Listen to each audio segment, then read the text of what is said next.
Hi అండి.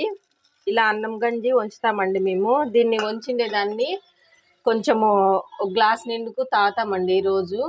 రోజు తాగకపోయినా వారంలో 2-3 సార్లు తాగినా కానీ ఆరోగ్యానికి చాలా మంచిదండి.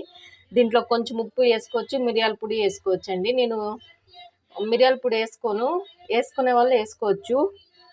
ఉప్పు కానీ కొంచెం దీని జతకి అన్నం వేసుకుంటానండి. చాలా టేస్ట్ ఉంటుంది. ఇది ఆరోగ్యానికి కానీ చాలా హెల్దీ అండి. అన్నం గంజి తాగితే ఉదయం పూట మనం టిఫిన్ లాగా కానీ దీన్ని తీసుకోవచ్చండి. అన్నం గంజి తాగితే చాలా మంచిది. తాగాలనుకుంటే తాగండి మీరు కూడా. ఉప్పు వేసుకొని తాగొచ్చు, మిరియాల పొడి వేసుకొని తాగొచ్చు. హాయ్ అండి. అన్నం గంజి వంచిన తర్వాత నేను ఇలా కొంచెం అన్నం వేసుకొని వేడిగా గోరువెచ్చగా ఉన్నప్పుడు ఉప్పు వేసుకొని తాగుతానండి నేను. ఇది ఆరోగ్యానికి చాలా మంచిది.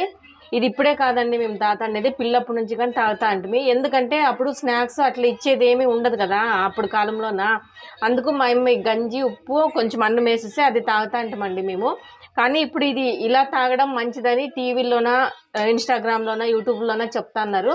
అందుకోసము నేను తాగిండే విషయము మీకు చెప్దామని చెప్పేసి చెప్తాను. మీరు కానీ తాగండి, మీకు కానీ ఆరోగ్యానికి మంచిది, పొట్ట కానీ తగ్గుతుంది. దీనికి ఇంకా మీరు వేసుకోవాలంటే మిరియాల పొడి కానీ వేసుకొని తాగొచ్చండి. రోజు తాగొచ్చు, వారానికి 2 సార్లు 3 సార్లు తాగినా కానీ చాలా మంచిదండి. బాయ్ అండి. లైక్ చేసి సబ్స్క్రైబ్ చేసుకోండి.